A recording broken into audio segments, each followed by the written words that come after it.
Shalom, saudara-saudari yang dikasihi oleh Tuhan kita Yesus Kristus. Apa kabarnya? Semoga baik-baik saja.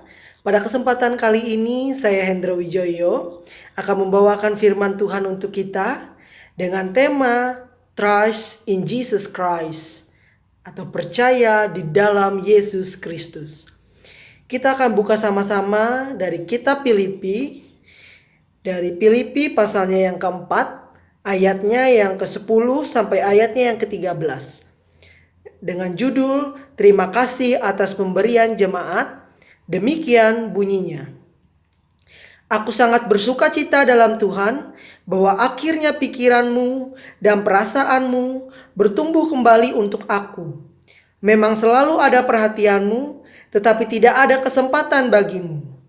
Kukatakan ini bukanlah karena kekurangan, sebab aku telah belajar mencukupkan diri di dalam segala keadaan.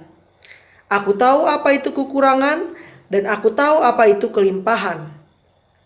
Dalam segala hal dan dalam segala perkara tidak ada sesuatu yang merupakan rahasia bagiku. Baik dalam hal kenyang maupun dalam hal kelaparan, baik dalam hal kelimpahan maupun dalam hal kekurangan. Segala perkara dapat kutanggung di dalam Dia yang memberi kekuatan kepadaku. Amin untuk firman Tuhan. Mudah-mudi yang dikasihi oleh Tuhan kita Yesus Kristus, kitab Filipi adalah salah satu surat yang ditulis oleh Paulus ketika dia berada di penjara. Paulus serta rekan seperjuangannya memulai jemaat gereja di Filipi dalam perjalanan misinya yang kedua yang terdapat dalam Kisah Para Rasul pasalnya yang ke-16. Filipi adalah gereja pertama yang didirikan di benua Eropa. Mudah-mudi yang dikasihi oleh Tuhan kita Yesus Kristus, pada saat itu gereja di Filipi yang salah satu jemaatnya adalah Epaphroditus mengirimkan benda-benda untuk Paulus yang kala itu berada di penjara Romawi. Paulus menulis surat Filipi untuk mengucap syukur atas pertolongan mereka dan mendorong mereka untuk tetap kuat di dalam iman. Adapun penerima surat Filipi ini yang pertama adalah jemaat yang berada di Filipi pada saat itu. Mudah-mudi yang dikasihi oleh Tuhan kita Yesus Kristus, kita akan belajar bersama mengenai apa yang dimaksudkan Tuhan tentang kekuatan yang diberikan oleh Allah dalam setiap perkara kehidupan kita. Mudah-mudi yang dikasihi oleh Tuhan kita Yesus Kristus, kita akan merenung bersama apa yang menjadi dasar dari ayat dalam surat Filipi ini. Jika kita merenung bersama, pada saat itu Paulus sedang berada di penjara. Jika kita renungkan bagaimana kondisi di penjara, kita bisa membayangkan ya bagaimana kondisi pada saat itu saat Paulus sedang di penjara. Apa saja makanan yang ada di penjara?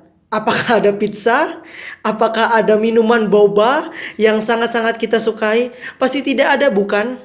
Pasti hal-hal yang nikmat menurut kita seperti pizza, boba, pasti kan tidak ada pada saat itu. Bahkan pada saat itu yang ada adalah makanan-makanan yang terbatas. Makanan-makanan yang bahkan kurang layak untuk dimakan oleh manusia.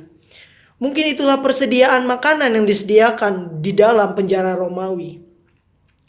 Kita tahu bagaimana kondisinya penjara. Pasti tidaklah seindah tempat tidur kita semua. Pasti tidaklah seindah kamar kita. Pasti tidaklah seindah ruang tamu kita. Mudah-mudi yang dikasihi oleh Tuhan kita Yesus Kristus, jika kita merenungkannya, pada saat itu Paulus sedang dalam keterbatasan. Pada saat itu Paulus sedang dalam kekurangan. Pada saat itu Paulus sedang berada dalam serba kesulitan. Di ayatnya yang ke-11 dikatakan bahwa sebab aku telah belajar mencukupkan diri dalam segala keadaan. Di sini Paulus mengatakan bahwa dia belajar untuk mencukupkan dirinya dalam segala keadaan. Baik itu dalam keadaan kelebihan, baik itu dalam keadaan kekurangan, yang dituliskannya di ayat berikutnya. Mudah-mudi yang dikasihi oleh Tuhan kita Yesus Kristus, hal ini mengajarkan kita untuk dapat mencukupkan diri kita baik saat kita bersukacita maupun saat kita dalam kesusahan. Saudara-saudari, mudah-mudi yang dikasihi oleh Tuhan kita Yesus Kristus, anak muda paling sering mengupload story di Instagramnya, kurang ini, kurang itu, kurang pede, bajunya kurang keren. Karena bajunya kurang keren jadi nggak pergi ke gereja, kurang gaya dan lain sebagainya.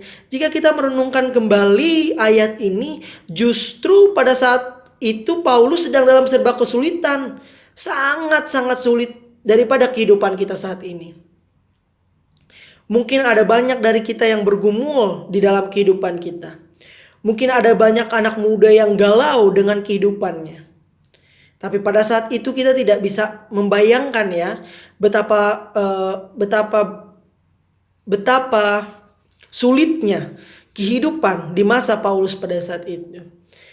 Tapi di ayatnya yang ke-13 dikatakan, segala perkara dapat kutanggung di dalam Dia yang memberi kekuatan kepadaku.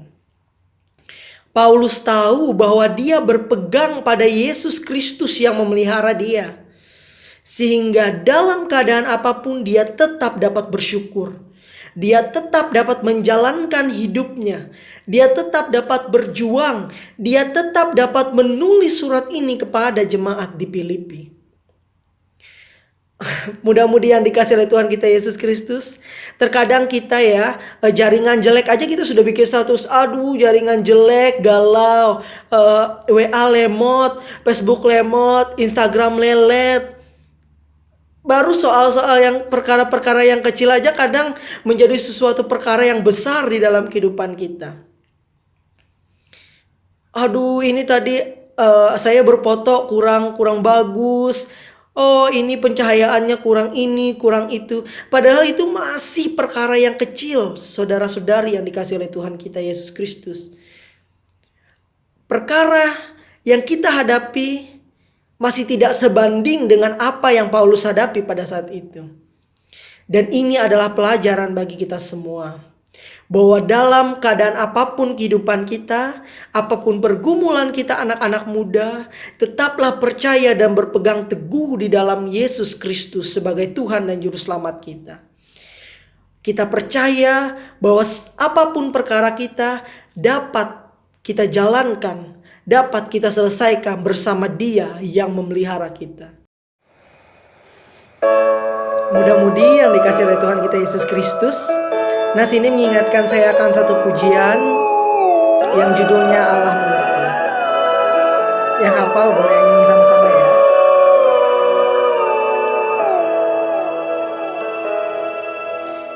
Banyak perkara yang tak dapat ku mengerti, mengapakah harus terjadi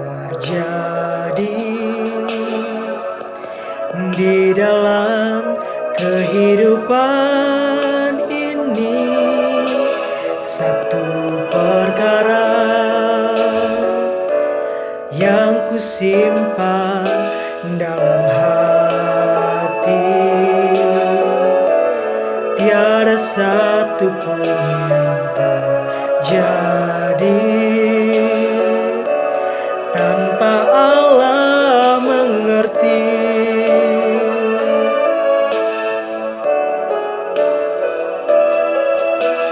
Allah mengerti, Allah peduli segala persoalan yang kita hadapi. Tak akan pernah dibiarkannya ku bergumul sendiri, sebab Allah mengerti. Itu tadi salah satu pujian yang menunjukkan bahwa Allah sangat mengerti dan kehidupan kita, dan Allah mengerti akan segala perkara di dalam kehidupan kita. Pemuda-pemudi yang dikasihi oleh Tuhan kita Yesus Kristus, apapun pergumulan kita pada saat ini, apapun masalah kita pada saat ini, apabila kita sedang galau, apabila kita sedang gundah, hanya ada satu tempat kita bersandar, hanya ada satu tempat kita percaya, yaitu Yesus Kristus, Tuhan dan Juru Selamat kita. Kita percaya bahwa kita dapat menjalani hidup kita bersama Dia yang mengasihi kita. Dialah yang memberikan kekuatan kepada kita sehingga kita mampu untuk menjalani setiap pergumulan di dalam kehidupan kita masing-masing. Pemuda-pemudi yang dikasihi oleh Tuhan kita Yesus Kristus, teruslah melangkah, teruslah berjuang, teruslah maju, teruslah menjalani setiap proses kehidupan kita hari lepas hari bersama Tuhan Yesus Kristus. Trust in Jesus Christ, percaya di dalam Yesus Kristus, bahwa kita selalu disertai olehnya dalam setiap proses kehidupan kita, dalam setiap langkah hidup kita. Demikian firman Tuhan. Trust in Jesus Christ. Terima kasih, Tuhan memberkati kita. Amin.